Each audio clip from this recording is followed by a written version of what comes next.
जी बोल रहे थे, बहुत अच्छा बोल रहे थे। उनका चिंतन क्या था? चिंतन था नौकरी के अलावा हम व्यापार में और उद्योग में भी जाएं। मंत्री रहे, उन्हें कहा मैं दो काम करा भी गया। जब कोई आदमी इच्छा शक्ति रखता है ना कि मुझे ये करना है, बाबा साहब अम्बेडकर साहब ने पढ़ना था और बाबा साहब के अंदर प्रतिभा थी, तो परमात्मा ने अवसर खोले कि नहीं खोले? एक बाहर जो अपने बच्चों को नहीं पढ़ा सकता, उन्होंने उनको पढ़ाया कि नहीं पढ़ाया? और उस समय लंदन में जाके, कोलंबिया में जाके पढ़ना क्या वो आसान था? आज भी हिंदुस्तान का प्रत्येक व्यक्ति दिल्ली नहीं देख पाता। ये सच है झूठ है? सारे लोग आज भी विदेश नहीं जा सकते। और उस समय में जब समाज सुविधाओं का अभाव था, उनको किसी ने पढ़ने का अवसर दिया कि नहीं दिया? वो भी कोई व्यक्ति था, उसको भी याद करना चाहिए। लेकिन उनके अंदर एक ललक थी, ललक ने उनको मदद दिलाई, बाहर भी पढ़ के आए और लॉ भी किया। और लॉ के बाद में भारत सरकार में मंत्री भी बने, पहली सरकार में। और जो करना चाहते थे वो किया भी। किया कि नहीं किया? लड़ाई संघर्ष भी किया, आंदोलन भी किया, एकजुट भी हुए और रास्ते भी खोले, प्रावधान भी किए। लेकिन संत, कोई भी विद्वान, कोई भी महापुरुष एक समाज का, तो मेरा ऐसा मानना है वो समझ समाज का होता। उनका बल किस पे था? शिक्षा पर, समरसता पर, समता पर, कि सब शिक्षित हो, स्वावलंबी हो। भेदभाव पर, छुआछूत पर नहीं था। छुआछूत खत्म करने, ये सच है। छुआछूत थी, भिन्नता थी, एक समाज ने वो भिन्नता पैदा की और उस समाज ने देश के लोगों को जातियों में बांटने का काम भी किया और वो आज तक इस राष्ट्र को तंग कर रहे। हम सब पहले भारतवासी हैं। रही बात अवसर की, मैं एक बात बोलूंगा आज, कोई भी बच्चा आपका जिसके अंदर पीड़ा होगी, मुट्ठी में रेत है, फिसलता है, सच है, लेकिन जिसके परिवार में रोटी पैदा हो गई ना, रोटी भर के पेट मिलता है, तो उसके बच्चे के अंदर की जो टीस है ना, जो मंच पर जो बैठे लोग, बुजुर्ग लोग जो बैठे हैं सामने, बाबा या जिन लोगों ने टीस देखी, और टीस काम करवाती है, और टीस उम्मीद जगाती है, और टीस आगे बढ़ाती है। और जिसकी टीस मर गई, जो कितने बड़े घर का आदमी हो, हिंदुस्तान के अंदर अगर मेडल लेके आता है तो जिसके बच्चे के अंदर टीस है ना, वो लेके आता है। आईएएस आईपीएस वो बनता है जिसके बच्चे के अंदर टीस होती है। बिरला का, टाटा का और सिंघानिया का, और उसके बाद में जो बड़े उद्योगपति महिंद्रा का, मोदी का बच्चा आईएएस आईपीएस नहीं बनता। जिस दिन किसी का भी बच्चा टीस पैदा करेगा तो कुछ भी कर सकता। बाबा साहब के दिल में टीस थी तो टीस ने बाबा साहब बना दिया। टीस नहीं होती थी, बाबा साहब नहीं बन पाते। जो है मौजूद लोग हैं, जो केपी सिंह बैठे हैं यहाँ पे, दारा सिंह है, रंगा साहब है, जितने भी लोग मंच पर बैठे, बाबा शिशुपाल जी, जितने भी आप लोग हो, जिसने भी मुकाम हासिल किया वो टीस ने मुकाम दिलवाया। और जिसके अंदर टीस ने वो मुकाम नहीं पा सकता। टीस पैदा करिए, घरों में संस्कार दीजिए। सच है गौतम जी की बात। और बच्चों को आप ये दिखाओगे कि नौकरी करनी है, तो जैसा आप बीज बोओगे वैसा ही होगा। आप बच्चों को पैदा करो, दिमाग में टीस पैदा करो, बेटा तुझे उद्योगपति बनना है, तुझे मेडल लेके आना है, तुझे एक्टर बनना है, तुझे डायरेक्टर बनना है। एक चीज को छोड़ दो कि बेटा पढ़ो और नंबर लाओ और नौकरी करो। ये तो हमारे ऊपर है, हमारी सोच के ऊपर है। सोच बदलो। गौतम जी का मतलब सोच बदलो। आप व्यापार करना चाहोगे, व्यापार कर सकते हो, क्यों नहीं कर सकते हो? आप, हर लोग कर सकता है। अभी पीछे कुंभ के अंदर कोई आदमी चाय बेचने वाला ही था, बड़े अच्छे से चाय बेची बनाई, कुल्लड़ उल्लड़ लेके आया, 32 लाख का व्यापार किया उसने। 32 लाख को 60 लाख करो, 60 को 1 करोड़ 20 लाख करो, 1 करोड़ 40 कर लो।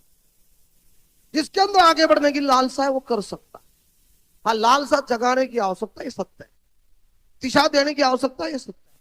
आप दिशा दीजिए। और ये सच है कि एक सेक्टर पर निर्भर क्यों रहते हो? आप भिन्न भिन्न सेक्टर पे काम करो। घर में 3 बच्चे, बेटा तुझे आईएएस बनना है, तुझे बेटे जो है ना व्यापार करना है, और तुझे बेटा अगर कला उसके अंदर है तो तू एक्टर बन जा, तू डायरेक्टर बन जा, तू डॉक्टर बन जा। उसका टेस्ट भी पूछो, उसका टेस्ट क्या है बच्चे का, जबरदस्ती भी पूछो, टेस्ट के अनुसार काम कराओ। उसकी रुचि किस चीज में, रुचि के अनुसार काम कराओ। तो कुल मिलाकर के हम भारत के लोग हैं, भारत श्रेष्ठ बने, हम सब आत्मनिर्भर बने, कोई भी समाज पिछड़ा न रहे, हर पेट को रोटी मिले, हर हाथ को काम मिले और सबको सम्मान मिले, इस पर काम करने की आवश्यकता। और देश विश्वगुरु कैसे बने, इसकी आवश्यकता है। योजनाएं हर चीज के लिए है, योजनाओं की कोई कमी नहीं है, योजना बनाई से जाती है कि उसका लाभ ले। अब लाभ एक फोकस करोगे एक तरफ तो एक तरफ मिलेगा फोकस लाभ, और सब करो तो फोकस करोगे तो सब तरह का लाभ मिलेगा। किसी के माथे में नहीं क्या वो यही कुछ कर सकता है, कोई भी कुछ कर सकता है। 30 पैदा होने चाहिए। मुझे ज्यादा नहीं बोलना चाहता। और कोई मंत्री और कोई मुख्यमंत्री हो, अगर जो उसके मन में पीड़ा है कि मुझे करना है, 6 महीने के बाद छोड़ो, सभी डिपार्टमेंटों को बुला लो, लोगों को भी बुला लो, सबको बुला लो, मिस्टर इसको मुझे निर्णय करना है। आप इसको 2 माह में कैबिनेट नोट लेके आओगे और नोटिफिकेशन भी 15 दिन में होगा। मैं विपक्ष में रहा हूं, मुझे गुमराह बहुत लोगों ने क्या करते हैं, गुमराह होने वाला बेवकूफ होता है, ये सच है। उसके अंदर विल पावर होना चाहिए अपना, मुझे ऐसे कराना है तो मुझे कराना चाहिए, वो करा सकता है। बाबा साहब के मन में नहीं तो कहां जाते ब्रिटेन, जा नहीं सकते थे ब्रिटेन, इंडिया ही पार नहीं होता, लेकिन मन में था मुझे पढ़ना है, मुझे कुछ बनना है, मुझे कुछ करना है, तो उस चीज ने करा दिया। ये जो मंच पे लोग बैठे ऐसे नहीं बैठे, कुछ ना कुछ किया, जब मंच पे बैठे ना, इनको कौन बैठता मंच पे, मेरे को भी कौन बैठता है बोलने के लिए, मेरे को बाहरी लोग तो चल भाई भाग, यार तेरा कोई रोल नहीं है। तो आपको कुछ हटके करना होगा। तो कुल मिलाकर के जो उनका सुझाव था वो ये मैं बता देता हूं, व्यापारिक गोष्ठी, जो व्यापार करना चाहते हैं बच्चे उनको व्यापारिक गोष्ठी, उनको बताओ ये पोर्टफोलियो है, ये योजनाएं केंद्र सरकार की, राज्य सरकार की, इन योजनाओं से ऐसे ऐसे आगे बढ़ सकते। ये दूसरी योजना है औद्योगिक गोष्ठी। फिर उसके बाद में आईएएस आईपीएस की गोष्ठी बनने के लिए गोष्ठी, काउंसलिंग, अलग अलग सेक्टर की अलग अलग काउंसलिंग, अलग अलग बैठ के गोष्ठियां करो, दिशा दो। जिन जो इच्छुक बच्चे उनको बुलाओ, जो इच्छुक नहीं है उसको बुलाओगे, वो सोता है इधर उधर देख कर बातें करेगा, उसकी रुचि नहीं हो क्यों करेगा। जो बच्चा डायरेक्टर एक्टर बनना चाहता है, आओ उसकी गोष्ठी करो, कला की क्षेत्र में गोष्ठी। तो भिन्न भिन्न क्षेत्र हैं जो कला का, सभी क्षेत्र उनकी अलग अलग गोष्ठी कराओ। न्यायाधीश बैठे थे यहाँ पे, न्यायाधीश बनो, तो न्यायाधीश का काम करेगा, तो सभी क्षेत्र खुलने, किसी के लिए कोई प्रतिबंध नहीं है, लेने वाला चाहिए, लेने वाले खुला समुद्र तैयारो और दौड़ो अंदर उसके समुद्र के अंदर, गति को प्राप्त करो, लक्ष्य को प्राप्त करो। खुला बड़ा समुद्र है हिंदुस्तान। आज की तारीख में तो कोई प्रतिबंध है नहीं, पहले क्या था हमें मालूम नहीं, हमारे सामने तो है नहीं। और घर बैठे कोई किसी को देने वाला नहीं, आकर के ले लो जी, ये कोई कहने वाला नहीं मिलता, ना मिलेगा, कोई हो तो किसी वर्ग का हो। तो इस कार्यक्रम में मुझे सम्मिलित किया, आत्मिक रूप से आपका बहुत बहुत आभार। और आप सब आगे बढ़े, ये भी ठीक चिंता थी उनकी कि बच्चों को लाना चाहिए। सत्संग है एक किस्म का है, कुछ ना कुछ सत्संग में सब इकट्ठे होते हैं, संग जुड़ते हैं सब लोग, कुछ ना कुछ सीखने को मिलता है, सच। तो ऐसे कार्यक्रमों में बच्चों को मिलेगा, उनको भी दिशा मिलेगी, प्रेरणा मिलेगी और बच्चों को आगे बढ़ने का अवसर मिलेगा। मुझे इस कार्यक्रम में सम्मिलित किया, बाबा साहब के चरणों में पुष्पांजलि करने का अवसर भी प्रदान किया, उसके लिए आत्मिक रूप से आपको आभार। और मेरे लायक कोई भी सहयोग हो, मैं आत्मिक रूप से किसी प्रकार के बिना भेदभाव के काम करता हूं। ऐसा है कि मैंने बाबा साहब को नहीं देखा, बाबा साहब को नहीं देखा, पर बाबा साहब के जीवन से जो मेरे जीवन में हिम्मत बढ़ गई है वो काबिले तारीफ है। बड़ी पुरानी बात है, हमारा पता नहीं जन्म हुआ था या नहीं हुआ था, हमारे बुजुर्ग मेरे को ये बात बताते थे कि बाबा साहब एक दफा जलंधर पंजाब में गए और 20-20, 25-25 किलोमीटर से दूर लोग रात को रजाइयां लेकर उस मैदान में पहुंच गए जहां बाबा साहब ने आना था। बाबा साहब ने बहुत लंबा भाषण दिया, बहुत बातें करी, पर अंत में उन्होंने यही बात बोली कि मेरी और बात को कुछ मानो या ना मानो, पर एक बात मेरी जरूर मान लेना कि अपने बच्चों को स्कूल भेजना और उनको पढ़ाना। और ये बात हमारे बुजुर्गों ने लड़ बांध ली अपने, और आकर जितने भी बच्चे इधर उधर घूम रहे थे सबको स्कूल भेजने शुरू कर दिया। हम भी उसी में से हैं। अगर ना हमारे बुजुर्ग हमारे को स्कूल भेजते तो हम भी अभी तक गांव में घास ही खोजते। और दूसरी बात, अभी जहां प्रवक्ता ज्यादा आते हैं तो तकरीबन यही बताते हैं कि बाबा साहब ने हमारे लिए ये कर दिया, बाबा साहब ने हमारे लिए वो कर दिया, हमारा बाबा साहब भूखे रहकर पड़े, बाबा साहब सारी सारी रात पढ़ते रहे। बहुत अच्छी बात है, उनके जीवन से हमारे को सेध मिलती है। पर अभी भी हमारा क्या फर्ज बनता है कि हम भी अपने पीछे जो रिश्तेदार गरीब है, पिछड़े हुए है, या हमारा समाज जो गांव में पिछड़ा हुआ है, कि हम भी उनके लिए कुछ कर रहे हैं या नहीं कर रहे, ये हमारा एक फर्ज बनता है। मैं एक दफा ऑस्ट्रेलिया में गया, मैंने उनको बात करी कि जहां कितने का अपने लोग हैं, बोलते थोड़े ही है। मैं कहा थोड़े हैं जन ज्यादा, आज सबको बुलाओ, मैं आया हूं, मैं मीटिंग लेनी चाहता हूं। बुला लिया तो 15-20 आदमी आ गए। मैंने उनको बोला कि अब जितने भी घरों में मैं गया हूं सारे बहुत प्रफुल्लित है, अच्छे अच्छे मकान बनाए हुए हैं, अच्छा अच्छा पहनते हैं, अच्छा अच्छा खाते हैं, अच्छे अच्छे घर बनाए हुए हैं। मेरे को इतना ही बता दो कि आपके बुजुर्गों ने आपके लिए इतना कर दिया, आप गरीबी से उठकर जहां आ गए।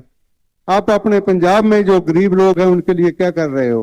सब नीचे को देखने लग गए। एक वहां स्टूडेंट गया हुआ था, उसने बोला कि मैं हर हफ्ते अपनी तनख्वाह में से जो मेरे को 20 घंटे जहां काम करने को मिलते हैं उसमें से $10 मैं निकालता हूं और पंजाब में जो मेरे गांव के गरीब बच्चे हैं उनको बेचता हूं। मैंने बाकी लोगों को बोला कि ये स्टूडेंट आया हुआ है, पता नहीं लोन लेकर जहां आया होगा, कैसे आया होगा, और ये अगर हफ्ते के $10 निकाल सकता है तो आप क्यों नहीं निकाल सकते? सबको थोड़ी शर्मिंदगी आई। उन्होंने एक बैंक का अकाउंट खोला और उसमें हर हफ्ते $10 ट्रांसफर करने शुरू कर दिए। 1 साल बाद मेरे को उन्होंने बुलाया कि चकराजपुर है, वहां आप जाइए और देख के आइए कि हमारा ट्यूशन सेंटर गरीबों के लिए कैसे चल रहा। मैं गया, उन्होंने टीचर रखे हुए थे, क्वालिफाइड पेड, और मेरा मन देख के बहुत खुश हो गया कि शायद एक छोटी सी मेरी बात के पीछे इतना बड़ा जहां तक लोगों का कल्याण हो गया, ये बहुत बड़ी बात है।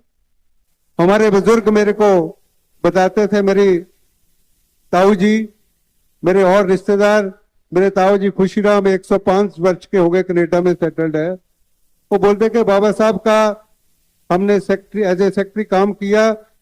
शाम को 5 बजे दफ्तर से जाते थे तो सीधा बाबा साहब के दफ्तर पहुंच जाते थे, घर पहुंच जाते थे।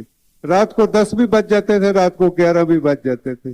पाका राम हीर, ये गुरु रविदास महाराज की प्रतिमा जहां जो लगाई है ना, ये दिल्ली में जो गुरु रविदास महाराज की शोभा यात्रा निकालनी शुरू की है, कि बाबा साहब ने की है, बाबा साहब की बदौलत हुई है।